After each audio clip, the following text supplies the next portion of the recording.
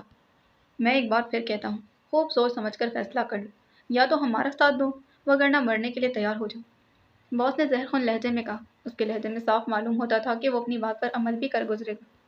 بکومن، میں secret service کی ممبر ہوں اور تمہاری مدد کر کے میں سیکرٹ سروس سے غداری نہیں کر سکتی، جولیا نے تند لہجے میں کہا اور دوسرے لمحے وہ صوفے سے اٹھ کھڑی ہوئی اور اس سے پہلے کہ وہ دروازے کی طرف چھلانگ لگاتی، نمبر 2 جو ایک طرف خاموش کھڑا تھا کسی عقاب کی مانند اڑتا ہوا جولیا پر جا پڑا اور جولیا نمبر 2 کے شکنجے میں بری طرح پھنس گئی تھی۔ اسے تہہ خانے میں لے جا کر گولی مار دو، باس نے سرد لہجے میں نمبر 2 سے مخاطب ہو کر کہا اور دوسرے لمحے نمبر 2 کا ہاتھ اٹھا جولیا کی کنپٹی پر ایک پٹاخہ سا چھوٹا تھا اور جولیا بے ہوش ہو کر نمبر 2 کے ہاتھوں میں جھول گئی تھی۔ نمبر 2 نے جولیا کو کندھے پر لادا اور پھر خاموشی سے کمرے سے باہر نکل گیا۔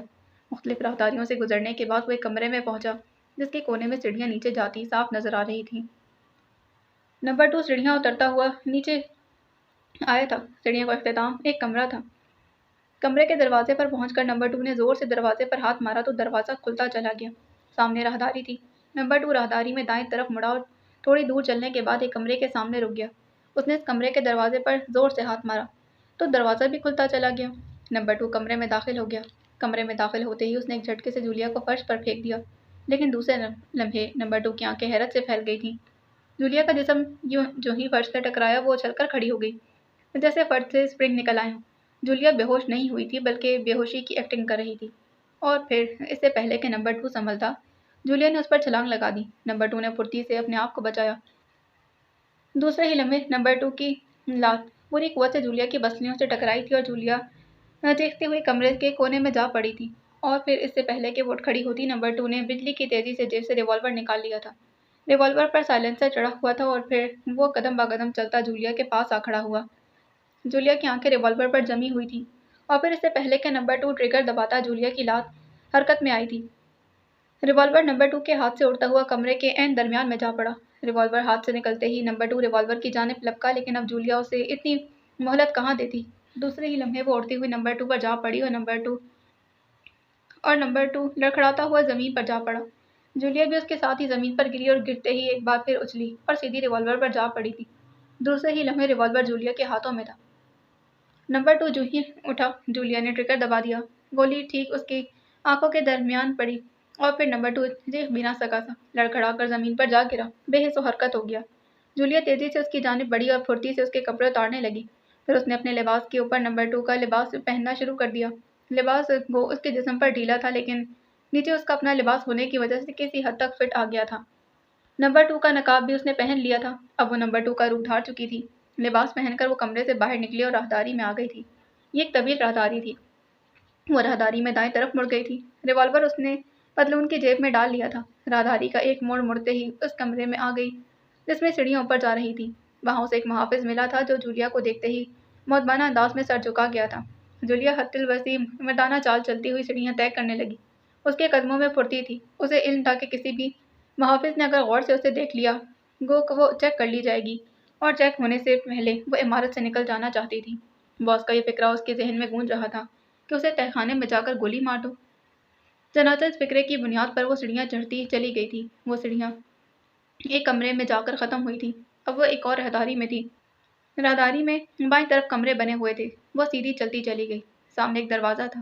دروازہ کھول کر جب وہ باہر نکلی تو عمارت کے کمپاؤنڈ میں تھی۔ یہ ایک عظیم و شان عمارت تھی۔ کمپاؤنڈ میں خاصی اسٹین گن بردار محافظ پہرے دے رہے تھے۔ سامنے عمارت کا مین گیٹ نظر آ رہا تھا۔ یہ شکر تھا کہ اس وقت اندھیرا چھا چکا تھا۔ جولیا کو برآمدے میں دیکھتے ہی ایک محافظ تیزی سے اس کی جانب لپکا تھا اور جولیا کا دل بے اختیار دھڑکنے لگا۔ اسے خدشہ ہوا کہ وہ چیک نہ کر لی گئی، مگر محافظ اس کے قریب آ کر مؤدبانہ انداز میں جھک گیا۔ اس کے دل کو تسلی ہوئی۔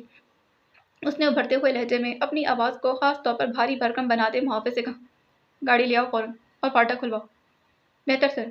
محافظ نے ایک لمحے سوچ کر جواب دیا، پھر وہ تیزی سے واپس مڑ گیا۔ جولیا وہیں کھڑی رہی، اس پر ایک ایک لمحہ گراں گزر رہا تھا۔ چند لمحوں بعد کمپاؤنڈ کے بائیں طرف بنے ہوئے گراجوں میں سے ایک کا دروازہ کھلا تھا اور پھر سیاہ رنگ کی گاڑی نکل کر پورچ کی جانب بڑھی تھی۔ جولیا پورچ کے قریب ہی کھڑی تھی۔ گاڑی رکی اور وہ محافظ ڈرائیونگ سیٹ سے نیچے اترا۔ جولیا لپک کر ڈرائیونگ سیٹ پر بیٹھ گئی تھی۔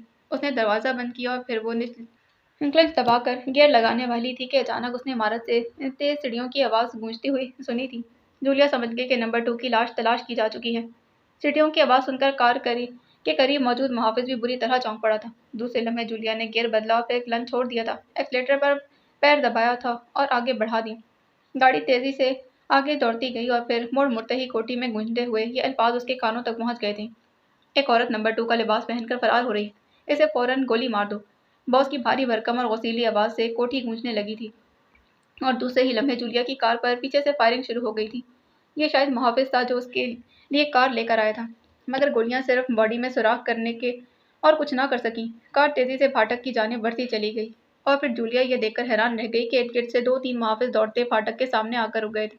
انہوں نے اسٹین گنیں سیدھی کر لی تھی، مگر جولیا نے ایکسیلیٹر پر پوری قوت سے دباؤ بڑھا دیا تھا اور خود اپنے سر نیچے کر لیا۔ کار کمان سے نکلے ہوئے تیر کی طرح پھاٹک کی طرف بڑھی تھی اور محافظ اسے گولی مارنے کے بجائے جانیں بچانے میں مصروف ہو گئے۔ دوسرے لمحے ایک خوفناک دھماکہ ہوا اور پھاٹک ٹوٹ کر نیچے جا گرا تھا۔ جولیا کی کار ایک زبردست جھٹکا کھا کر کوٹھی سے باہر نکل آئی تھی۔ اس پر پیچھے سے بدستور فائرنگ ہو رہی تھی۔ کار کا پچھلا شیشہ ریزے ریزے ہو چکا تھا، مگر اسے یا کار کو کوئی ایسا نقصان نہیں پہنچا تھا جس سے کار رک جاتی۔ سڑک پر آتے ہی اس نے ٹاپ گیئر لگایا اور پھر کار فل سپیڈ پر چھوڑ دی تھی۔ کار نئی اور خاصی طاقتور تھی۔ عمارت سے نکل کر مڑتے ہی اس نے ایک نظر عمارت پر ضرور ڈالی تھی اور پھر ارد گرد کی کوٹھیاں دیکھ کر اس نے اندازہ لگا لیا کہ وہ اس وقت سول لائنز میں ہے۔ کافی دور آنے کے بعد اس نے منہ پر چڑھا ہوا نقاب اتار پھینکا تھا۔ اسے تعاقب کا خدشہ تھا اور وہ جلد پورا ہو گیا۔ اسے دور سے ہی اپنے پیچھے گاڑی کی ہیڈ لائٹس نظر آ گئی تھی جو کافی تیزی سے اس کے قریب آتی جا رہی تھی۔ اچانک جولیا نے ایک وائی روڈ پر کار موڑی اور پھر دوسرے لمحے اس نے کار کو تیزی سے بریک لگا دیا تھا۔ وہ دروازہ کھول کر نیچے چھلانگ لگا چکی تھی اور پھر دوڑتی ہوئی ملکہ کوٹھی کے پھاٹک کی طرف بڑھی تھی۔ اسے پھاٹک کی ذیلی کھڑکی کھلی نظر آ گئی تھی اور دوسرے لمحے وہ کھڑکی پھاٹک کے اندر گھس گئی اور پھر اس نے کھڑکی اندر سے بند کر لی۔ کھڑکی سے لگی ہوئی وہ تیز تیز سانسیں لے رہی تھی۔ کوٹھی پر اندھیرا چھایا ہوا تھا۔ چوکیدار شاید کوٹھی کے عقب میں راؤنڈ لگانے گیا ہوا تھا۔ اس نے کھڑکی آہستہ سے کنڈی چڑھائی اور پھر تیزی سے نمبر 2 کی وردی اتار کر نزدیکی جھاڑی میں چھپا دی تھی۔ اب وہ دوبارہ جولیا کے روپ میں تھی۔ سڑک پر اسے خاصی ہلچل محسوس ہو رہی تھی۔ اس نے کار رکنے کی آواز بھی سنی تھی۔ اب وہ تیزی سے نزدیک کی جھاڑیوں میں رینگ گئی تھی اور پھر اسے نزدیک ایک چھوٹا سا کوارٹر نظر آ گیا تھا۔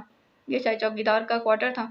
وہ رینگتی ہوئی کوارٹر کی طرف بڑھی۔ جیسے ہی وہ کوارٹر کے قریب پہنچی، کوارٹر کا دروازہ کھلا اور پھر اس نے ایک پٹھان چوکیدار کو رائفل ہاتھ میں لیے اندر سے نکلتے دیکھا۔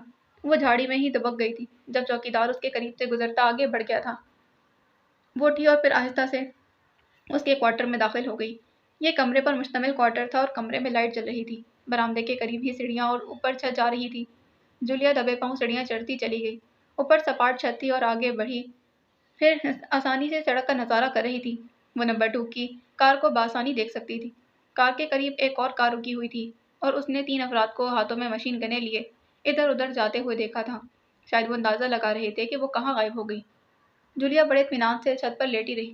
لمحوں بعد اس نے چوکیدار کو ان سے بات کرتے دیکھا۔ پھر تھوڑی دیر بعد ان لوگوں نے آپس میں مل کر کوئی بات کی اور پھر وہ سب دونوں کاروں میں سوار ہو گئے۔ کاریں واپس موڑ کر وہ آگے بڑھ گئے تھے۔ جولیا کافی دور تک ان دونوں کاروں کو جاتے دیکھتی رہی اور پھر اس نے بڑے آرام سے چھت کا کنگرا پکڑ کر اپنے جسم نیچے لٹکا لیا تھا اور چھلانگ لگا دی۔ ایک ہلکا سا دھماکہ ہوا اور اب وہ سڑک پر تھی۔ نیچے گرتے ہی وہ تیزی سے اٹھی اور پھر قریب ہی ایک درخت کی اوٹ میں ہو گئی تھی۔ چند لمحوں تک سانس برابر کرنے کے بعد وہ درخت کی اوٹ سے نکلی اور پھر سامنے کی 2 کوٹھیوں کے درمیان راستے پر چل دی تھی۔ وہ سڑک کے راستے اسی لیے نہ گئی کہ کہیں تعاقب کرنے والے آگے جا کر نہ رک گئے ہیں اور ان کا پروگرام یہ نہ ہو کہ ان کو جاتا دیکھ وہ اپنی پناہ گاہ سے نکلے اور وہ اسے ٹریپ کر لیں۔ مختلف کوٹھیوں کے پیچھے سے نکلتے ہوئے ٹریفک سے بھرپور سڑک پر جا نکلی تھی۔ جلدی اسے خالی ٹیکسی مل گئی تھی۔ کنگ ہوٹل چلو، اس نے ٹیکسی ڈرائیور سے کہا اور ٹیکسی چل پڑی تھی۔ جولیا اسی لیے اپنے فلیٹ پر نہ گئی کہ وہ جانتی تھی مجرم اب اس کے فلیٹ کی نگرانی کریں گے۔ کنگ ہوٹل میں X2 کی طرف سے ایک کمرہ ہمیشہ کے لیے بک رہتا تھا، جس کی چابی ایک مخصوص کوڈ بتلا کر حاصل کی جا سکتی تھی۔ یہ کمرہ اسی لیے تھا کہ فوری پناہ کے لیے کام دے سکے۔ جولیا کو خوشی تھی کہ وہ اپنے ہی زور پر مجرموں کے ہیڈ کوارٹر سے نکل آنے میں کامیاب ہو گئی تھی، اور واقعی یہ ایک قابل فخر کارنامہ تھا۔ یہ دن دارالحکومت کی تاریخ میں بدترین دن ثابت ہوا۔ یہ ایک پراسرار طریقے سے دارالحکومت میں موجود افراد پر مایوسی اور دل شکستگی کا دورہ پڑا تھا۔ ہر شخص ایسا محسوس کر رہا تھا جیسے اس کا نروس بریک ڈاؤن ہو گیا ہو۔ بے شمار کاروں، بسوں، رکشا اور دیگر مشینی سواریوں کے ایکسیڈنٹ ہو گئے تھے۔ لوگ نہ جانے کیوں بری طرح خوفزدہ ہو گئے تھے۔ ہر شخص نامعلوم خوف میں مبتلا تھا۔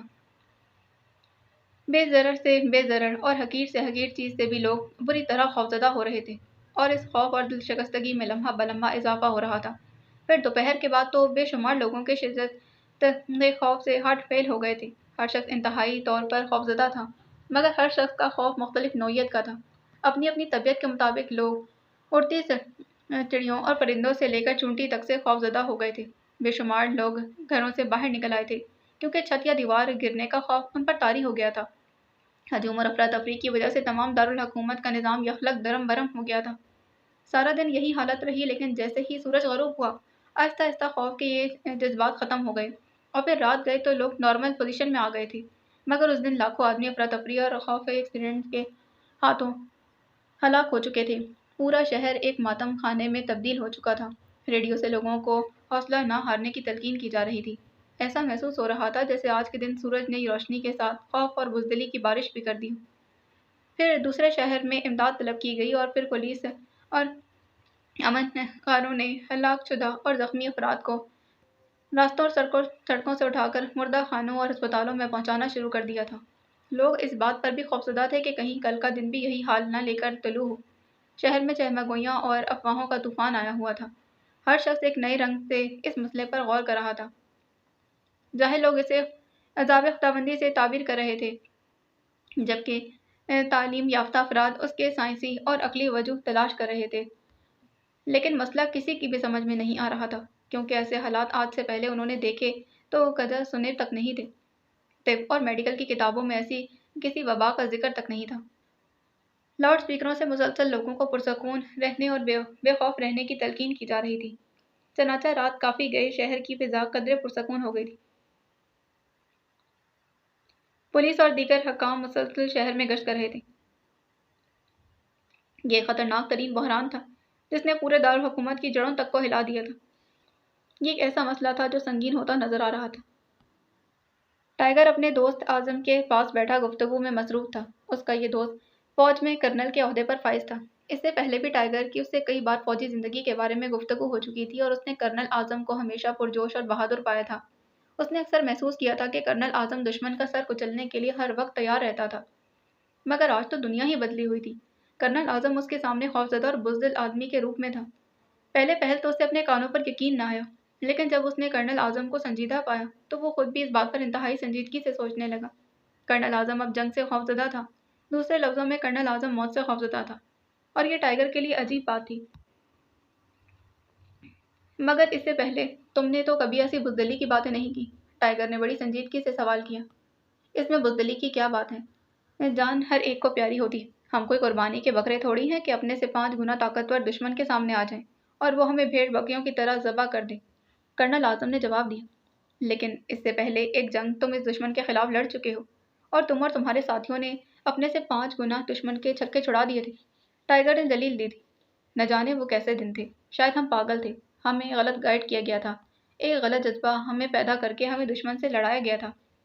بہرحال اب میرا تو جی چاہتا ہے کہ فوج کی نوکری چھوڑ کر پنساری کی دکان کھولوں، ٹائیگر نے غصیلے لہجے میں اس کا فکرہ کاٹ کر کہا تھا، اور کرنل اعظم محجوب سا ہو گیا۔ تمہارے اندر جذبہ پیدا کب ہوا ہے کہ تم دشمن کے سامنے حقیر؟ ٹائیگر نے پوچھا تھا۔ چند دن پہلے تو ایسی کوئی بات نہیں تھی، ہم نے کبھی اس پہلو پر سوچا ہی نہیں تھا، مگر اب پوری چھاؤنی اسی پہلو پر سوچ رہی ہے، کرنل اعظم نے جواب دیا تھا۔ اگر میں یہ کہوں کہ تمہاری یہ سوچ غلط ہے تو تمہارا کیا جواب ہوگا؟ ٹائیگر نے سوال کیا۔ میں یہ کہوں گا کہ تم غلط سوچ رہے ہو، کرنل اعظم نے بغیر جھجک کے جواب دیا تھا۔ چھاؤنی میں ہونے والا کوئی خاص واقعہ جو اس مسئلے پر روشنی ڈال سکے؟ ٹائیگر نے سوال کیا تھا۔ کرنل اعظم کرنل اعظم لمحوں تک سوچتا رہا، پھر اس نے واٹر کلیننگ پلانٹ کا واقعہ اسے بتا دیا تھا۔ ٹائیگر یہ واقعہ سن کر اچھل پڑا۔ کرنل اعظم، میں تمہیں ایک مشورہ دوں؟ آج سے تم پانی ابال کر پینا۔ میرا اندازہ ہے کہ پانی میں کچھ ایسا ملایا گیا ہے جس کے یہ نتائج تم سب پر مرتب ہو چکے ہیں۔ ٹائیگر نے جواب دیا، نہیں، پانی تو بالکل ٹھیک ہے۔ کسی خدشے کے تحت پانی کا تجزیہ کیا گیا مگر اس میں کسی چیز کی ملاوٹ نہیں پائی گئی۔ کرنل اعظم نے جواب دیا، ٹھیک ہے، تم ایسا کرو کہ پانی کی ایک بوتل مجھے لا کر دو، میں اپنے طور پر اس کی کیمیائی تجزیہ کرواؤں گا۔ ٹائیگر نے بڑی سنجیدگی سے کہا، چھوڑو دوست، کس چکر میں پڑ گئے ہو؟ مجھے کوئی بیماری تو نہیں لگ گئی کہ پانی میں اس کے جراثیم ہوں گے؟ کرنل اعظم نے بات ٹالتے ہوئے کہا، نہیں، تم مجھے پانی کی ایک بوتل لا کر دو۔ ٹائیگر نے اپنی بات پر زور دیتے کہا، اچھا، اگر تم بضد ہو تو میں لا دیتا ہوں۔ کرنل اعظم نے اٹھتے ہوئے کہا، اور پھر چند لمحے بعد کرنل اعظم اندر سے پانی کی ایک بوتل لے آئے تھے۔ یہ لو اور اپنے تجزیے کے نتائج سے مجھے بھی آگاہ کرنا۔ کرنل اعظم نے ہنستے ہوئے کہا، جیسے وہ ٹائیگر کا مذاق اڑا رہا ہو۔ اچھا، مجھے اجازت دیجیے، میں پھر حاضر ہوں گا۔ ٹائیگر نے پانی کی بوتل اٹھاتے ہوئے کہا، اوکے، خدا حافظ۔ کرنل اعظم نے کہا، اور پھر ٹائیگر بوتل ہاتھ میں پکڑے ان کے کاٹیج سے باہر آ گیا تھا۔ اس نے پانی کی بوتل اپنے موٹر سائیکل کے پیچھے لٹکے ہوئے تھیلے میں ڈالی اور پھر موٹر سائیکل لے کر سیدھا شہر کی طرف چل پڑا تھا۔ شہر میں داخل ہوتے ہی اسے اچانک ڈاکٹر کے چپڑاسی کا خیال آیا تھا، چنانچہ اس نے موٹر سائیکل کا رخ سرکولر روڈ کی جانب کر دیا تھا۔ جلد وہ ڈاکٹر خالد رشید کے مکتب کے قریب پہنچ گیا تھا۔ اس نے موٹر سائیکل سٹینڈ کی اور پھر دکان کے اندر داخل ہو گیا۔ سامنے ہی چپڑاسی اسٹول پر بیٹھا ہوا تھا۔ ٹائیگر کو اندر داخل ہوتے دیکھ کر اٹھ کھڑا ہوا۔ ڈاکٹر صاحب ہیں؟ ٹائیگر نے پوچھا۔ نہیں، وہ آج صبح سے مطلب ہی نہیں آئے، چپڑاسی نے کہا تھا۔ تم نے مطلب کی کوئی بات سنی؟ ٹائیگر نے اس سے پوچھا۔ اور پہلے تو چپڑاسی اسے خوشامدی دانت نکالنے لگا اور پھر ٹائیگر کے چہرے پر سختی کے آثار دیکھ کر سنجیدہ ہو گیا۔ جناب، کل ڈاکٹر صاحب کسی کو فون کر رہے تھے۔ اس سے ایک بات میرے خیال میں آپ کے مطلب کی ہو سکتی۔ چپڑاسی اب کافی ہوشیار ہو چکا تھا۔ بتلاؤ، مگر ذرا جلدی کرو، میرے پاس وقت بہت کم ہے۔ ٹائیگر نے سرد لہجے میں کہا، ڈاکٹر صاحب کہہ رہے تھے کہ کل دارالحکومت پر تجربہ کرنا شدید ترین خوف کا تجربہ، اور اس سلسلے میں ڈاکٹر صاحب واٹر سپلائی ٹینک کے متعلق بھی بات کر رہے تھے۔ چپڑاسی نے اسے بتلایا تھا۔ ٹائیگر اس کی اصطلاح پر چونک پڑا۔ چند لمحوں تک تو وہ سوچتا رہا کہ اس نے بتلایا، وہ کسی کو کہہ رہے تھے کہ یا تو کسی کے جواب میں گفتگو کر رہے تھے؟ نہیں جناب، کسی کے جواب میں بات کر رہے تھے، کوئی باس ہے، اسے گفتگو کر رہے تھے، چپڑاسی نے جواب دیا۔ اور کچھ؟ ٹائیگر نے پوچھا تھا۔ جی نہیں، اور تو ایسی کوئی بات نہیں، بس ایک یہی بات ہے جس کا تعلق اس دکان سے نہیں تھا۔ ڈاکٹر صاحب کی رہائش کہاں ہے؟ ٹائیگر نے سوال کیا تھا۔ مجھے علم نہیں، اور نہ ہی ڈاکٹر صاحب نے کبھی بتلایا، چپڑاسی نے جواب دیا تھا۔ ٹائیگر چند لمحے سوچتا رہا اور اس نے پھر جیب میں ہاتھ ڈال کر چند نوٹ نکالے اور چپڑاسی کے ہاتھ میں تھما کر دکان سے باہر نکل آیا تھا۔ وہ جلد از جلد رپورٹ عمران کو پہنچانا چاہتا تھا۔ اعلیٰ حکام کی ہنگامی میٹنگ ایوان صدر میں جاری تھی۔ عمران بھی بطور ایکسٹرو میٹنگ میں شامل تھا۔ صدر مملکت خود اس میٹنگ کی صدارت کر رہے تھے۔ میٹنگ میں آج کے بحران پر گرما گرم بحث جاری تھی۔ اس میٹنگ میں ملک کے سرکردہ سائنسدان بھی شامل تھے اور ملک کا سب سے بڑا سائیکالوجسٹ ڈاکٹر انور بھی اس میٹنگ میں شامل تھا، لیکن کوئی شخص کسی نتیجے پر نہیں پہنچ پا رہا تھا۔ اصل مسئلہ ہی ان کی سمجھ سے باہر تھا۔ وزیر دفاع نے چھاؤنی میں واٹر کلیننگ پلانٹ میں ہونے والے واقعے سے بھی باقی ممبران کو آگاہ کر دیا تھا، اور اس کے ساتھ ہی یہ بتلا دیا کہ واقعے کے ہوتے ہی پانی کی سپلائی روک دی گئی تھی، اور پھر پانی کا ملٹری لیبارٹری میں اچھی طرح تجزیہ کیا گیا مگر کسی بھی چیز کا سراغ ہاتھ نہیں لگا تھا۔ پانی تو بالکل صاف تھا، اس میں کسی قسم کے جراثیم وغیرہ نہیں پائے گئے۔ چنانچہ باقاعدہ طور پر رپورٹ ملنے پر پانی کی سپلائی دوبارہ جاری کر دی گئی، لیکن پانی کے سپلائی ہونے کے 1 گھنٹے بعد چھاؤنی میں بھی حالت خراب ہو چکی تھی۔ فوجیوں نے اسلحہ ہاتھ میں لینے سے انکار کر دیا تھا۔ اسلحے کو دیکھتے ہی خوف سے ان کے پسینے چھوٹنے لگے۔ صرف ایک دن میں کمانڈر کے پاس ہزاروں آفیسرز اور سپاہیوں کے استعفے پہنچ گئے تھے۔ وہ سب لوگ فوج کی نوکری چھوڑنا چاہتے تھے۔ چنانچہ یہی وجہ تھی کہ شہر میں زبردست بحران کے باوجود فوج کو طلب نہیں کیا گیا تھا، کیونکہ فوجیوں کی اپنی حالت شہریوں سے کم نہیں تھی۔ آخر ہم کیا کریں؟ اس تمام واقعے کی کوئی نہ کوئی تو وجہ ہوگی، ضرور ہوگی۔ اگر ہم نے فوری طور پر اس کا ادراک نہ کیا تو پورا ملک تباہ ہو جائے گا۔ صدر مملکت نے جھنجھلا کر جواب دیا۔ تمام ممبران خاموش ہو گئے۔ آخر صدر مملکت نے ایکسٹرو کی طرف دیکھا تھا۔ مگر مسٹر ایکسٹرو، آپ کی کیا رائے ہے؟ صدر مملکت براہ راست ایکسٹرو سے مخاطب ہوئے، جو اب تک خاموش بیٹھا تمام ممبران کی باتیں سن رہا تھا۔ میں ڈاکٹر انور کی رائے سننا چاہتا ہوں۔ ایکسٹرو نے ڈاکٹر انور کی طرف دیکھتے ہوئے کہا، صدر مملکت، ایک طرف فطری جذبہ ہے جو تھوڑا بہت ہر انسان میں پایا جاتا ہے، یہ کوئی ایسی بیماری نہیں جس کسی کے بھی ذریعے سے پیدا کیے جا سکے، یہ ایک فطری امر ہے۔ آج کے بحران اور فوجی چھاؤنی کے متعلق رپورٹ کے بعد اس نتیجے پر پہنچا ہوں کہ یہ پراسرار طریقے پر ہمارے شہریوں اور فوجی نوجوانوں میں خوف کا جذبہ اسی شدت پر پہنچ گیا ہے۔ اس کی وجوہات کیا ہیں؟ یہ نہ ہی سائیکالوجی بتلا سکتی ہے اور نہ ہی میڈیکل سائنس، صرف ایک میرا اندازہ ہے، اور یہ کہ دارالحکومت کی آب و ہوا میں اچانک کوئی ایسی تبدیلی آ گئی ہے یا پیدا کر دی گئی ہے جس کے نتیجے میں یہ حالات سامنے آئے ہیں۔ مگر اس تبدیلی کی کھوج لگانا چند گھنٹوں یا پھر چند دنوں میں ممکن نہیں، اسی لیے باقاعدہ طور پر تحقیقات کی جائے۔ ڈاکٹر انور نے تفصیل سے اپنی رائے بتلائی اور پھر بیٹھ گئے تھے۔ ہو سکتا ہے ڈاکٹر انور کی آب و ہوا میں دانستہ طور پر تبدیلی پیدا کر دی گئی، ایکسٹرو نے سوال کیا تھا۔ نہیں جناب، میرے خیال میں یہ ناممکن، ڈاکٹر انور نے جواب دیا۔ کیوں؟ جب آپ اپنے آپ کو کسی دوسری شخصیت کے روپ میں تبدیل کر سکتے ہیں تو آب و ہوا میں تبدیلی کیوں نہیں ہو سکتی؟ ایکسٹرو نے پراسرار لہجے میں کہا، اور دوسرے لمحے اس نے ریوالور نکال کر ڈاکٹر انور پر تان لیا تھا۔ تمام ممبر حیرت زدہ ہو گئے۔ ڈاکٹر انور بوکھلا کر کھڑا ہو گیا۔ خبردار ڈاکٹر انور، اگر آپ نے معمولی سی بھی حرکت کی تو میرا ریوالور خاموش نہیں رہے گا، ایکسٹرو نے چیتے کی طرح اڑاتے کہا، اور پھر اس کے اشارے پر سیکیورٹی گارڈ نے ڈاکٹر انور کو گھیر لیا تھا۔ کیا بات ہے مسٹر ایکسٹرو، یہ آپ کیا کر رہے ہیں؟ ڈاکٹر انور ہمارے ملک کے نامور اور قابل فخر سائیکالوجسٹ ہیں، صدر مملکت نے بھی حیرت زدہ لہجے میں کہا۔ جی ہاں، میں تسلیم کرتا ہوں، مگر یہ ڈاکٹر انور نہیں ہے، بلکہ ڈاکٹر انور کے روپ میں مجرموں کا آدمی ہے، ایکسٹرو نے جواب دیا تھا، اور اس کے انکشاف پر تمام ممبر حیرت سے اچھل پڑے تھے۔ اس کا میک اپ صاف کیا جائے، ایکسٹرو سیکیورٹی گارڈ کے ایک آفیسر سے کہنے لگا۔ اسی لمحے ڈاکٹر انور کے چہرے پر دشنت کے اظہار نمایاں ہوئے تھے، اور پھر اس کی حالت بدلنے لگی۔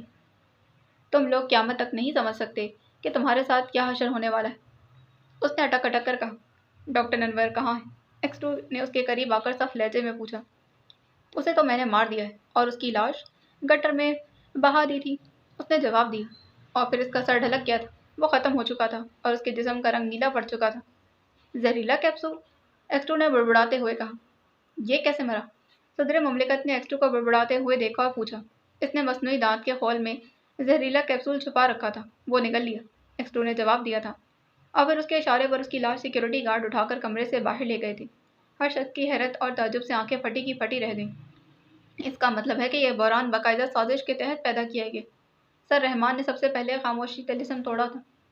جی ہاں سر رحمان، اب آپ صحیح نتیجے پر پہنچے ہیں، یہ دراصل ہمارے ملک کے خلاف ایک بھیانک سازش ہے۔ دشمن ایک مرتبہ پھر ایک نئے روپ میں سامنے آئے ہیں، جس نے نہ تو ہنگامے کرائے ہیں اور نہ ہی اقتصادی بحران پیدا کیا ہے۔ اس دفعہ دشمن نفسیاتی جنگ لڑ رہا ہے، اور آپ دیکھیں کہ اب تک بے حد کامیاب بھی رہا ہے۔ ہمارے بہادر فوجی اور ہمارے دلیر عوام خوفزدہ اور بزدل ہو چکے ہیں۔ میرے خیال میں تو یہ سب کچھ ابھی تجرباتی پیمانے پر ہی چل رہا ہے۔ اب مجرموں کا نیا قدم پورے ملک اور پوری افواج پر حملہ ہوگا، نفسیاتی حملہ، اور ہمارا یہ حال ہے کہ ہمارے سائنسدان اور ڈاکٹر بھی اس کی وجہ نہیں سمجھ پا رہے کہ یہ نفسیاتی بحران کیسے پیدا ہوا۔ اب میں آپ کو بتلاتا ہوں کہ دشمن کے کسی ذہین سائنسدان نے ایک ایسی دو ایجاد کر لی ہیں جو انسانوں کے فطری جذبات میں شدت پیدا کر دیتی ہیں۔ اس دوا سے اسے یقیناً نفسیاتی دنیا میں ایک تہلکہ مچا دینے والی ایجاد کہا جا سکتا ہے۔ دشمنوں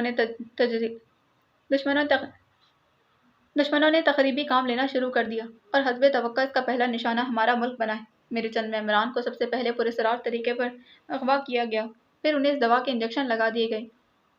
مقصد صرف یہ تھا کہ سیکرٹ سروس آڑے نہ آ جائے۔ نتیجے میں سیکرٹ سروس کے چند ممبران اس پراسرار بیماری میں مبتلا ہو گئے۔ میرے سیکرٹ سروس کا ایک دلیر رکن اتنا بزدل ہو گیا ہے کہ چھپکلی سے بھی خوف کھانے لگا ہے۔ پھر اس کا دوسرا تجربہ فوجی چھاؤنی پر کیا گیا، اور اب اس کا تجربہ پورے دارالحکومت پر کیا گیا ہے۔ اگر مجرم فوری طور پر پکڑے نہ گئے تو ان کا آئندہ اقدام کیا ہوگا، اس کا اندازہ تو آپ بہتر طور پر لگا سکتے ہیں۔ ایکسٹرو نے پوری تقریر کر ڈالی تھی۔ مجرم کہاں ہیں اور اس بیماری کا سدباب کیسے کیا جا سکتا ہے، یہ مسائل تو ہنوز تشنہ۔ سر سلطان نے جواب دیا تھا۔ اتفاقی طور پر مجھے اس وبا کا علاج معلوم ہو گیا ہے، نتیجے میں میرے ممبر ٹھیک ہو گئے۔ ایکسٹرو نے پراسرار انداز میں انکشاف کیا تھا، اور اس کے انکشاف نے تمام لوگوں کو چونکا دیا تھا، جیسے ان کے سروں پر ایٹم بم گرا۔ علاج معلوم ہو گیا ہے، ویری گڈ، سب کی زبان سے بے اختیار یہ الفاظ نکلے تھے۔ فوراً بتلائیے وہ کیا علاج ہے، آپ اب تک خاموش کیوں بیٹھے؟ صدر مملکت کا لہجہ پرجوش تھا۔ آپ حضرات نے میری پوری بات تو سنی ہی نہیں۔ وہ علاج میں نے اپنے ممبران پر آزمایا تو وہ بالکل ٹھیک ہو گئے، مگر آج کے بحران میں نے وہی علاج جب دوسرے لوگوں پر آزمایا تو ان پر کوئی اثر نہ ہو۔ ایکسٹرو نے اپنی بات مکمل کی اور ناکامی کا سن کر مسرت سے کھلے ہوئے چہرے لٹک گئے تھے۔ وہ علاج کیا ہے؟ وزیر دفاع نے سوال کیا۔ لیمن اسکواش، ایکٹو نے جواب دیا تھا، اور لیمن اسکواش کا نام سن کر سر سلطان چونک پڑے، پھر ان کے چہرے پر ایک مسکراہٹ دوڑ گئی تھی۔ لیمن اسکواش، سب حیرت سے چیخے تھے۔ جی ہاں، لیمن اسکواش۔ لیموں میں موجود ایسڈ دراصل اس بیماری کا علاج تھا، اور میرے ممبران پر یہ تجربہ کامیاب رہا۔ تو پھر دوسرے لوگوں پر یہ ناکام کیوں رہا؟ سر رحمان نے حیرت بھرپور لہجے میں کہا تھا۔ اس کی وجہ میری نظر میں یہ ہے کہ میرے ممبران پر موجود دوا استعمال اس کی وجہ میری نظر میں یہ ہے کہ میرے ممبران پر جو دوا استعمال کی گئی ہے وہ عام شہریوں پر استعمال کی جانے والی دوا سے نوعیت میں مختلف تھی، کیونکہ میں نے دیکھا ہے کہ میرے ممبران پر جو دوا استعمال کی گئی تھی اسے ان میں دو جذبات نے بیک وقت شدت اختیار کر لی، خوف اور بزدلی، جبکہ شہریوں میں صرف خوف کا جذبہ شدت اختیار کر گیا۔ ہو سکتا ہے اس کا علاج مختلف، ایکسٹو نے جواب دیا تھا۔ اب پھر مسئلہ تو ویسا کا ویسے ہی رہا، صدر مملکت نے مایوسی سے کہا۔ ہاں، ایک بات میں بتلانا چاہتا ہوں کہ فوجی چھاؤنیوں اور شہریوں پر جو استعمال کی گئی وہ پانی میں ملا کر دی گئی ہے، کیونکہ آج کے بحران سے پہلے میں نے ممبران کو تاکید کر دی تھی کہ وہ سرکاری نلکوں کا پانی پینے سے گریز کریں، چنانچہ وہ محفوظ رہے۔ اور اس کے علاوہ وہ آپ لوگوں نے خود محسوس کر لیا ہوگا کہ جن کی کوٹھیوں میں ان کے اپنے ٹیوب ویل کام کر رہے ہیں وہ اس بیماری سے محفوظ رہے۔ ایکسٹرو نے انکشاف کیا تھا، مگر فوجی چھاؤنی کے پانی کا لیبارٹری تجزیہ کیا گیا تو وہ بالکل صاف تھا۔ وزیر دفاع نے اعتراض اٹھایا۔ مسٹر منسٹر، بعض چیزیں ایسی بھی ہیں جو کیمیائی تجزیے میں ظاہر نہیں ہوتی، ہو سکتا ہے کہ یہ بیماری بھی ایسے ہی کسی محلول سے پیدا کی گئی، ایکسٹرو نے جواب دیا تھا۔ مگر جب یہ دوا پانی میں ملا کر دی گئی تھی تو پھر سورج نکلنے کے بعد یہ کیوں پھیلی، اور سورج غروب ہوتے ہی اس میں کمی کیوں آ گئی؟ ایک سائنسدان نے اعتراض کیا تھا۔ میں سائنسدان نہیں ہوں، یہ مجرموں کی گرفتاری کے بعد ہی علم ہوگا کہ ایسا کیوں ہوا ہے، بہرحال اس کی بھی تو کوئی وجہ ہوگی۔ تو پھر فوری طور پر اعلان کر دیا جائے کہ لوگ سرکاری نلوں سے پانی نہ پئیں، اور پھر فوری طور پر شہر اور چھاؤنیوں کے واٹر ٹینکوں میں موجود تمام پانی ضائع کر دیا جائے تاکہ بعد میں تازہ پانی سپلائی کیا جا سکے۔ وزیر داخلہ نے تجزیہ پیش کیا۔ جی ہاں، یہ تو ضروری ہے، اور دوسرا تمام واٹر ٹینک اور پلانٹ پر کڑی نظر رکھی جائے تاکہ بعد میں کوئی بھی دشمن ان میں وہ دوا نہ ملا سکے، ایکسٹرو نے جواب دیا تھا۔ مجرموں کا کیا ہوگا؟ صدر مملکت نے سوال کیا۔ کیس چونکہ میرے ڈپارٹمنٹ کو سونپا جا چکا ہے، اس لیے ان کو گرفتار کرنا میری ذمہ داری ہے، اور یہ کام آپ مجھ پر چھوڑ دیں، انشاءاللہ جلد ہی مجرموں کو گرفتار کر لوں گا۔ سیکرٹ سروس اس سلسلے میں پوری طرح سرگرم ہے، ایکسٹرو نے انہیں دلاسا دیا تھا۔ ویری گڈ مسٹر ایکسٹرو، آپ اس ملک کے لیے کتنے اہم ہیں، ہمیں ہر قدم پر اس کا احساس ہوتا ہے۔ یہ ہماری خوش قسمتی ہے کہ آپ جیسے ذہین لوگ ہماری قوم میں موجود ہیں، ورنہ دشمن اب تک ہمارا نہ جانے کیا حشر کر چکے ہوتے، صدر مملکت نے جذباتی لہجے میں کہا۔ اور واقعی سب ممبران کی نظروں میں ایکسٹرو اور سیکرٹ سروس کے لیے تحسین کے جذبات نمایاں تھے۔ صدر مملکت نے ضروری احکام صادر کرنے کے بعد میٹنگ برخاست کر دی تھی۔ فون کی گھنٹی جیسے ہی بجی، بلیک زیرو نے چونک کر ریسیور اٹھا لیا تھا۔ ایکسٹرو، اس نے سپاٹ لہجے میں کہا۔ میں جولیا بول رہی ہوں سر۔ دوسری طرف سے جولیا کی کپکپاتی آواز سنائی دی، اور بلیک زیرو جولیا کی آواز سن کر چونک کر سیدھا ہو گیا۔ جولیا، تم کہاں سے بول رہی؟ اس نے اپنے لہجے کو سنبھالتے پوچھا تھا۔ سر، میں ہوٹل کنگ سے بول رہی ہوں، اور ابھی مجرموں کے ہیڈ کوارٹر سے جان بچا کر یہاں پہنچی، جولیا نے جواب دیا تھا۔ کورٹ میں تفصیل بتاؤ، بلیک زیرو نے سخت لہجے میں سوال کیا، اور پھر جولیا نے اپنے ہوش میں آنے سے لے کر ہوٹل کنگ تک پہنچنے کے تمام واقعات کورٹ میں بتا دیے تھے۔ تم یہ کوٹھی پہچانتی ہو؟ بلیک زیرو نے کچھ سوچتے ہوئے سوال کیا۔ جناب، میرا جہاں تک اندازہ ہے وہ سول لائنز کی تیسری رو تھی، اور کوٹھی تو میں دیکھ کر ہی بتا سکتی، میں جلدی میں اس کا نمبر وغیرہ چیک نہ کر سکی، جولیا نے جواب دیا تھا۔ جو کار تم نے استعمال کی تھی اس کا نمبر کیا تھا؟ بلیک زیرو نے سوال کیا۔ ان کاروں پر نمبر پلیٹ موجود نہیں تھی جناب، جولیا نے جواب دیا۔ باس کا حلیہ تفصیل سے بتاؤ، بلیک زیرو نے جواب دیا تھا، اور جولیا نے باس کا حلیہ پوری تفصیل سے بتا دیا۔ اچھا، تم وہیں ٹھہرو، میں کیپٹن شکیل، صفدر اور تنویر کو بھیجتا ہوں۔ تم لوگ اس کوٹھی کا پتہ کرواؤ، اور پھر جب تمہیں اس کوٹھی کے متعلق یقین ہو جائے تو مجھے واچ ٹرانسمیٹر پر کنیکٹ کر کے مزید ہدایات لینا، بلیک زیرو نے جولیا سے کہا، اور پھر ریسیور رکھ دیا تھا۔ اسے جولیا کے اس فون سے بے حد خوشی ہوئی تھی۔ جولیا نہ صرف اکیلی دشمنوں کے اڈے سے فرار ہونے میں کامیاب ہو گئی تھی، بلکہ اس طرح مجرموں کا ہیڈ کوارٹر بھی نظروں میں آ گیا تھا، اور یہ ایک اہم انکشاف تھا۔ مگر اس کے ساتھ ساتھ اسے یہ خیال بھی آ رہا تھا کہ جولیا کے کامیاب فرار کے بعد مجرموں نے یقیناً جلدی ہو سکا تو وہ اڈا خالی کرنے کی کوشش کی ہوگی۔ بہرحال چیکنگ تو اولین فرض تھا۔ ہو سکتا ہے کہ مجرم اپنی طاقت کے زوم میں ابھی تک وہیں ہوں۔ اس نے ریسیور اٹھایا اور پھر باری باری کیپٹن شکیل اور تنویر اور صفدر کو ہوٹل کنگ میں جولیا سے ملنے کی ہدایت کی تھی۔ وہ اب عمران کا انتظار کرنے لگا۔ عمران ہنگامی میٹنگ میں تھا اور اس دوران بلیک زیرو اس سے کنیکٹ نہیں کر پا رہا تھا، اسی لیے اس نے انتظار مناسب سمجھا تھا۔ تقریباً 15 منٹ بعد عمران کمرے میں داخل ہوا۔ وہ ابھی تک X2 والے مخصوص لباس میں تھا۔ کوئی نئی خبر بلیک زیرو؟ عمران نے کرسی پر بیٹھتے سوال کیا، اور بلیک زیرو نے جولیا کی دی ہوئی تمام رپورٹ دہرا دی۔ ویری گڈ بلیک زیرو، اب ہم مجرموں پر یقیناً ہاتھ ڈال دیں گے۔ جولیا نے اس دفعہ قابل فخر کارنامہ انجام دیا ہے۔ عمران کا چہرہ خوشی سے سرخ ہو گیا تھا۔ اسی لمحے کمرے میں تیز سیٹی کی آواز گونجنے لگی۔ بلیک زیرو سیٹی کی آواز سنتے ہی تیزی سے اٹھا اور پھر الماری میں سے ٹرانسمیٹر اٹھا کر میز پر لا رکھا تھا۔ سیٹی کی آواز اس میں سے نکل رہی تھی۔ اس نے بٹن دبایا اور پھر پیچھے ہٹ گیا کیونکہ عمران نے اسے خود بات کرنے کا اشارہ کیا تھا۔ Hello Julia speaking sir. Over. دوسری طرف سے جولیا کی آواز سنائی دی۔ Yes Julia, X2 speaking, over. Imran نے بھڑائے ہوئے لہجے میں جواب دیا تھا۔ سر، ہم نے مطلوبہ کوٹھی ڈھونڈ لی ہے۔ یہ سول لائنز کی تیسری رو میں چوتھی کوٹھی ہے۔ اس کا نمبر 126 ہے۔ مگر سر، کوٹھی پر مکمل اندھیرا چھایا ہوا ہے اور یوں محسوس ہوتا ہے جیسے کوٹھی خالی کی جا چکی۔ اوور، جولیا نے جواب دیا تھا۔ تم لوگ وہیں ٹھہرو، میں عمران کو بھیج رہا ہوں۔ اوور، عمران نے کہا اور پھر بٹن آف کر کے رابطہ ختم کر دیا تھا۔ میں وہاں جاتا ہوں، شاید کوٹھی سے ان کا کوئی سراغ مل جائے، عمران نے بلیک زیرو سے کہا، اور اس نے ایک بار پھر ٹرانسمیٹر کا بٹن آن کر دیا تھا اور اس کی فریکوینسی ڈائل کرنی شروع کر دی۔ پھر ایک اور بٹن دبایا تھا۔ جلد ہی دوسری طرف سے ایک اور شناسہ آواز سنائی دی تھی۔ Tiger speaking sir, over. Imran, over, Imran نے اصل لہجے میں کہا، مگر لہجے میں سختی نمایاں تھی۔ یس سر، اوور، ٹائیگر نے مودبانہ انداز میں کہا۔ ٹائیگر، فوراً سول لائنز کی تیسری رو کی چوتھی کوٹھی نمبر 126 میں پہنچو۔ یہ مجرموں کا ہیڈ کوارٹر ہے۔ سیکرٹ سروس کے ارکان اس کے ارد گرد پھیلے ہوئے تھے، مگر تم نے اپنے طور پر تحقیقات کرنی ہے۔ مجھے شبہ ہے کہ مجرم وہاں سے فرار ہو چکے ہیں۔ ہر ممکن طریقے سے ان کا سراغ لگانے کی کوشش کرو۔ مجھ سے کسی بھی وقت واچ ٹرانسمیٹر پر بات کر سکتے ہو۔ اوور، عمران نے احکامات دیے اور پھر بٹن دبا دیا تھا۔ اسے الماری میں رکھ دیا، عمران نے بلیک زیرو سے کہا، اور پھر خود ڈریسنگ روم میں لباس تبدیل کرنے چلا گیا۔ یہ ایک کافی بڑا ہال تھا جس میں صرف ایک بڑی میز اور اس کے گرد 4 کرسیاں موجود تھیں۔ ان کرسیوں پر 4 نقاب پوش بیٹھے ہوئے تھے۔ ایک سائڈ پر جو نقاب پوش بیٹھا تھا اس کا نقاب سنہری تھا۔ گو ہم اپنے مشن میں اب تک بے حد کامیاب رہے ہیں، مگر اس کے باوجود ہم اپنے اصلی اور عظیم مشن سے تاحال بہت دور ہیں، اور پھر سیکرٹ سروس بھی ہمارے آڑے آ رہی ہے۔ سیکرٹ سروس کی ایک لیڈی رکن جسے اغوا کر کے ہیڈ کوارٹر لایا گیا تھا، نمبر 2 کو قتل کر کے فرار ہونے میں کامیاب ہو گئی، جس کے نتیجے میں ہمیں فوری طور پر ہیڈ کوارٹر تبدیل کرنا پڑا ہے اور اس ہیڈ کوارٹر میں موجود تمام سائنسی نظام تباہ کرنا پڑا۔ دوسرا نمبر 3 جو ڈاکٹر انور کے روپ میں اعلیٰ حکام کی ہنگامی میٹنگ میں شامل تھا، وہی میٹنگ بس ختم کر، اور اس طرح ہم اس اہم میٹنگ کی کارروائی معلوم کرنے سے محروم رہ گئے، بلکہ ہمارا ایک ذہین کارکن بھی ختم ہو گیا۔ پھر اس میٹنگ کے بعد سرکاری طور پر اعلان کیا گیا کہ سرکاری نلوں کا پانی استعمال نہ کیا جائے، اور اس کے ساتھ ہی مجھے رپورٹ ملی کہ اسٹاک میں موجود تمام پانی ضائع کر دیا گیا ہے اور اسٹور صاف کر کے نیا پانی اب استعمال میں لایا جا رہا ہے۔ دوسرا، اب چھاؤنی کے واٹر پلانٹ اور شہر کے واٹر سپلائی پلانٹس پر کڑی نگرانی کی جا رہی ہے۔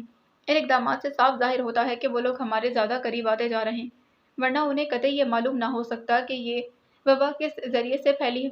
اس کے علاوہ مجھے رپورٹ ملی ہے کہ عمران اور سیکرٹ سروس کے دیگر رکن جنہیں انجیکشن لگائے گئے تھے اب بالکل ٹھیک ٹھاک ہیں، اور سابقہ ہیڈ کوارٹر کے گرد انہیں دیکھا گیا ہے۔ ان میں وہ لڑکی جولیا بھی شامل تھی۔ باس نے تفصیل سے تمام حالات سنائے۔ حیرت ہے باس، وہ لوگ کس طرح صحیح ہو گئے جبکہ انہیں تو 400 طاقت کے انجیکشن لگائے تھے۔ ان کے ٹھیک ہونے کا تو سوال ہی پیدا نہیں ہوتا، ایک ممبر نے حیرت سے بھرپور لہجے میں کہا۔ اس بات پر تو میں خود بھی حیران ہوں کہ انہوں نے اس کا علاج کیسے ڈھونڈ لیا، اور اگر ڈھونڈ بھی لیا تو پھر عام شہریوں پر اس علاج کو کیوں نہیں آزمایا گیا، اور معاملہ صرف پانی پینے تک ہی کیوں محدود رکھا گیا؟ باس نے جواب دیا تھا، وہ اس کا علاج قیامت تک معلوم نہ کر سکتے۔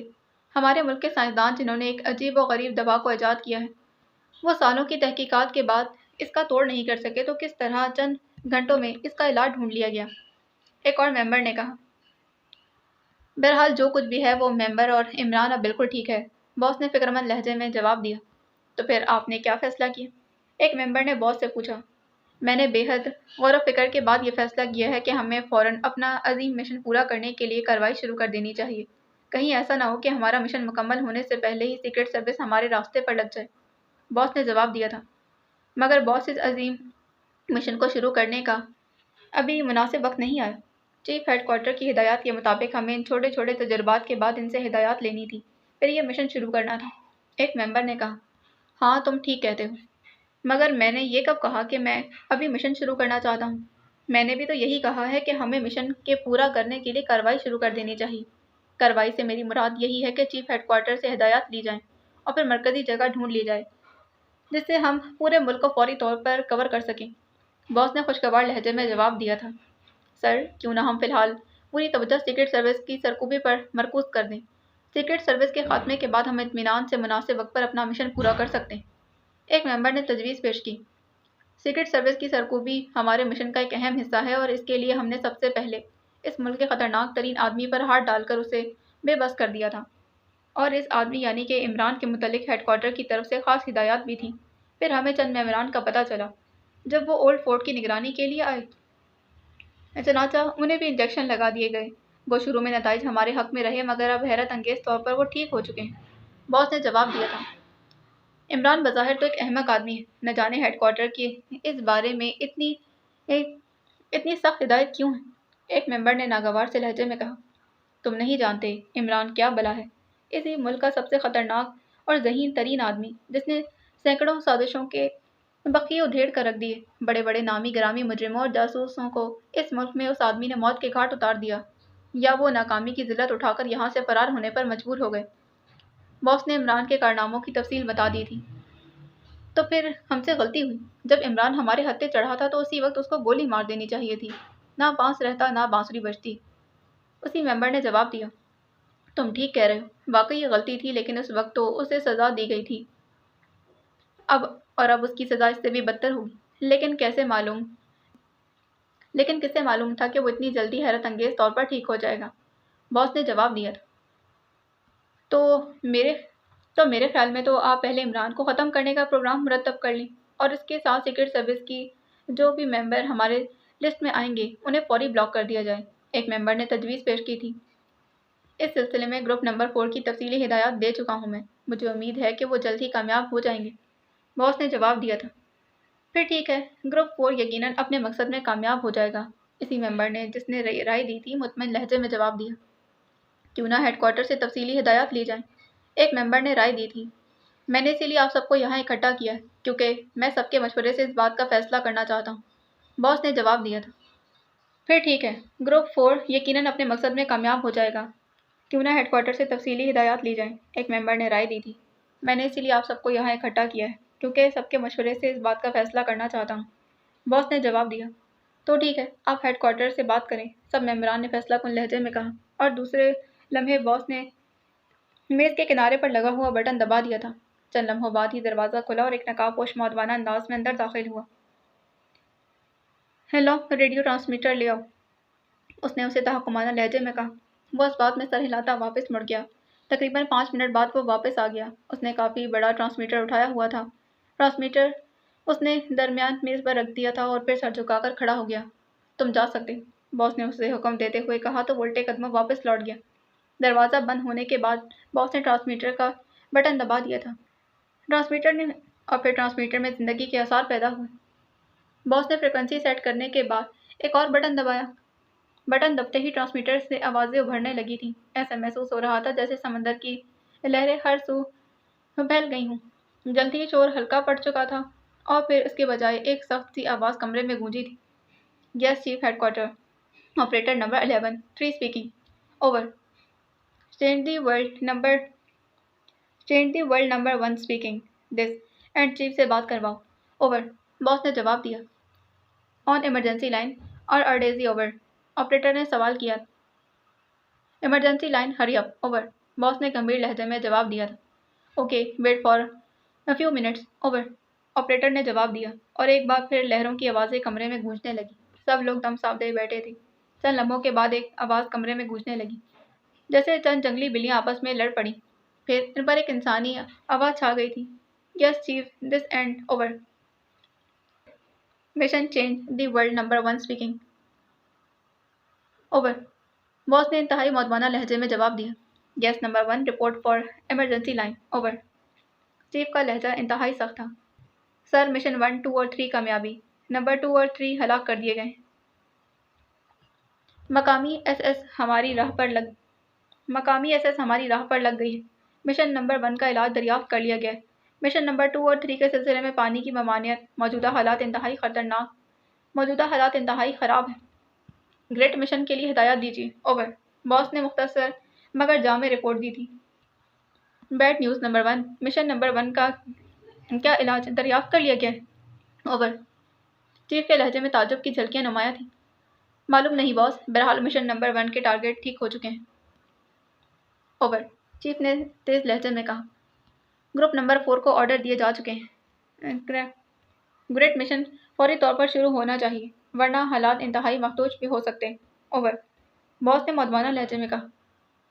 Wait for few minutes, over, chief نے جواب دیا، اور ایک بار پھر ایسی آوازیں ٹرانسمیٹر سے نکلنے لگی جیسے جنگلی بلیاں آپس میں لڑ رہی۔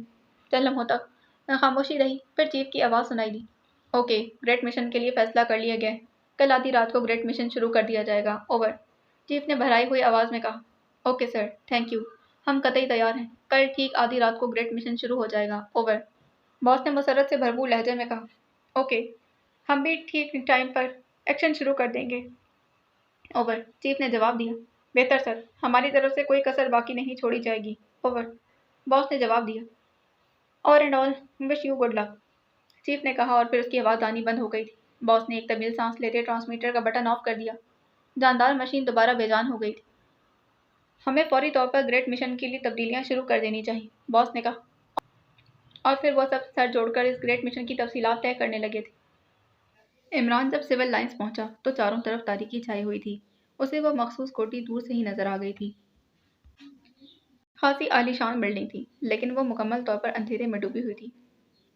عمران کے قریب پہنچتے ہی ایک درخت کی اوٹ میں ایک سایہ نکل کر اس کی طرف بڑھا تھا۔ عمران صاحب، آپ ہیں؟ سائے نے قریب آ کر سرگوشی کی۔ اوہ صفدر، تم؟ عمران نے جوابی سوال کیا۔ جی ہاں، باقی لوگ بھی ارد گرد موجود ہیں، مگر یہ کوٹھی تو خالی معلوم ہوتی ہے۔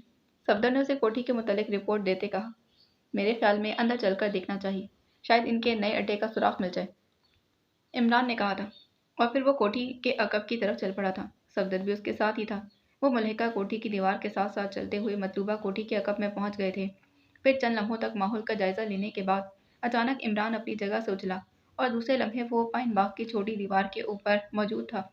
پھر ایک ہلکے سے دھماکے کے ساتھ وہ اندر داخل ہو گیا تھا۔ صفدر نے بھی اس کی پیروی کی تھی۔ وہ دونوں چند لمحوں تک دیوار کے قریب دبکے رہے، پھر عمران دلیرانہ انداز میں آگے بڑھا۔ صفدر نے بھی اس کی پیروی کی۔ دونوں نے ریوالور ہاتھوں میں تھام رکھے تھے۔ کوٹھی واقعی خالی ہی تھی۔ انہوں نے کمرے تک چھان مارے تھے، انہیں وہاں کوئی آدمی نظر نہیں آیا تھا۔ فرنیچر بھی نہیں ملا تھا۔ کمال ہے، اتنی جلدی یہ کیسے سامان بھی سمیٹ کر چلے گئے، صفدر نے حیرت بھرے لہجے میں بڑبڑاتے کہا۔ پھر جولیا کے بتائے ہوئے راستے سے انہوں نے تہہ خانے بھی چیک کر لیے تھے۔ تہہ خانہ بھی خالی تھا۔ تہہ خانوں کے چند کمروں میں تباہی مچی ہوئی تھی۔ ایسا معلوم ہوتا تھا جیسے یہاں پر چیزوں کو ڈائنامائٹ سے اڑا دیا گیا۔ سب کو یہیں بلا لو، عمران نے صفدر سے کہا، اور دوسرے لمحے صفدر عمارت کے کمپاؤنڈ سے نکل کر پھاٹک کی جانب چل دیا تھا۔ عمران بدستور ایک تہہ خانے میں کھڑا تھا۔ اس کے ہاتھ میں ایک پینسل ٹارچ تھی، جس کی لکیر نما روشنی میں وہ تہہ خانے کا جائزہ لے رہا تھا۔ دوسرے لمحے جولیا، کیپٹن شکیل اور تنویر بھی صفدر کے ہمراہ اندر آ گئے تھے۔ باس کا کمرہ کون سا تھا جولیا؟ عمران نے سوال کیا۔ میرے ساتھ آئیے، میں دکھاتی ہوں، جولیا نے جواب دیا، اور پھر وہ جولیا کے ساتھ ساتھ اس کمرے میں پہنچ گئے تھے۔ عمران نے بغور کمرے کو دیکھا۔ کمرے میں جگہ جگہ سے چیزیں اکھاڑی گئی تھیں۔ میرے خیال میں اس کوٹھی میں ضرور کوئی سرنگ کہیں نکلتی ہے۔ یہ لوگ بمر سامان اس سرنگ سے فرار ہوئے ہیں، ورنہ اتنا سامان اگر یہ سڑک کے ذریعے لے کر جاتے تو یقیناً نظروں میں آ جاتے۔ عمران نے خیال پیش کیا، اور باقی سب ممبران کے دل بھی یہی بات لگی تھی۔ تہہ خانوں میں ایک سرنگ کا سوراخ مل جائے گا، عمران نے کہا، اور پھر وہ باری باری تمام تہہ خانے چیک کرتے رہے، مگر کہیں سے بھی اس بات کا سراغ نہیں ملا تھا۔ آخر میں وہ ایک بڑے ہال میں پہنچے تھے۔ ہال بری طرح تباہ ہو چکا تھا، صرف جد سلامت تھی۔ عمران ٹارچ کی روشنی میں ایک جبے کا جائزہ لے رہا تھا۔